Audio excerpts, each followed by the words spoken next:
Bonjour, je suis Hakim Al-Alam et je vous propose ma chronique du lundi 19 octobre 2020.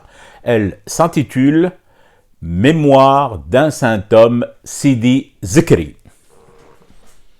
Je ne doute pas de la bonne volonté de Djerred, comme je ne préacte pas non plus de son efficacité. Je note juste que le Premier ministre, en visite à Djelfa, a déclaré ceci. Nous allons réorganiser les zones industrielles du pays.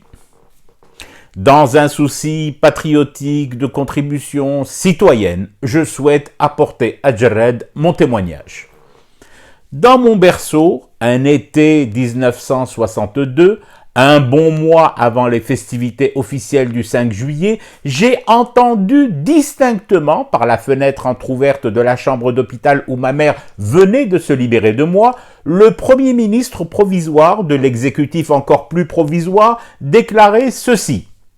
Notre priorité, c'est de réorganiser les zones industrielles du pays. Des années après, et ayant compris que dans ma chair d'Ezédi, il fallait à tout prix laisser les fenêtres toujours entrouvertes pour n'en rater aucune miette, j'ai distinctement entendu un autre chef du gouvernement jurer ceci. La priorité de nos priorités industrialisantes, c'est de réorganiser les zones industrielles de notre bienheureuse contrée bénie. Ayant pris de l'âge, devenant plus sensible au courant d'air que provoquent les fenêtres trop longtemps et trop souvent entrouvertes, j'ai tout de même entendu, par l'entrebâillement d'une porte dérobée, le 3459e chef du gouvernement de ma contrée, un peu moins bienheureuse et un chouïa moins béni, dire ceci. Nous plaçons en tête de notre feuille de route la nécessité impérieuse et téléphonée de réorganiser les zones industrielles du pays. Depuis, et complètement atteint par la limite d'âge et malgré le port d'une aide auditive, sourd comme un pot sans aile, j'ai vécu assez longtemps pour entendre aujourd'hui Djerred promettre qu'il allait incessamment, sous petite suite, réorganiser les zones industrielles du pays. Voilà.